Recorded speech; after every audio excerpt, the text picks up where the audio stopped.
Alors, l'autre axe que je voudrais maintenant aborder, qui est rassurer. Donc il faut rassurer déjà nos équipes. Alors peut-être que vous vous dites vous-même, je suis en train de l'écouter, mais je ne comprends pas tout ce qu'il dit. Et j'ai l'impression qu'il est parti avec 10 ans d'avance par rapport à ça. Mais rassurons d'abord nos collègues pour les accompagner vers cette transition. La transition numérique ne se fera pas par les personnes qui font de l'innovation pédagogique. Donc, les pédagogues geeks, comme on les a surnommés régulièrement, donc ceux qui partent un petit peu en avant, ceux-là ne sont pas crédibles. Pourquoi ils ne sont pas crédibles? Parce qu'ils ont toujours un cran d'avance, parce qu'ils sont dedans. Et est-ce que moi le premier, dès que j'ai fini une idée, ça y est, j'en ai déjà une autre, voire deux autres derrière.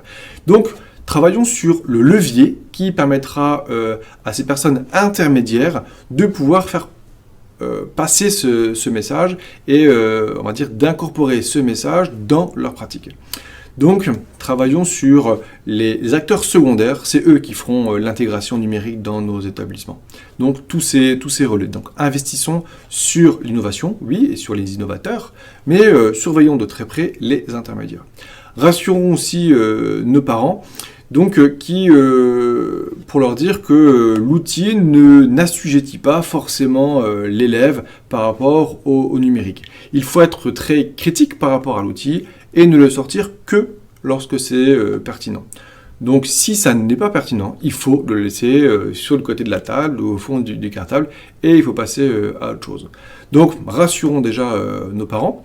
Après, il y a une étude qui est sortie, pas en France, mais cette fois-ci qui a été présentée par l'équipe canadienne, qui est fortement présente, forcément, on est sur leur territoire, qui montre une démotivation croissante chez les enfants actuellement. Ils n'ont pas forcément envie d'aller à l'école et ils se rendent compte qu'il y a une forte disproportion d'idées, d'apprentissage entre ce qu'ils voient dans leur vraie vie, on va dire, dans ce qu'ils font en dehors de l'école et ce qui se passe dans l'école. Et ils ont du mal à jeter des ponts entre les deux. Donc, rassurons nos parents en disant bien attention, nous sommes bien conscients que l'outil peut créer des distances entre deux, nous en sommes conscients et nous jetons les ponts le plus souvent possible et nous consolidons ces ponts pour montrer la limite de l'outil, la pertinence de l'outil, mais que cela est intégré à nos cours.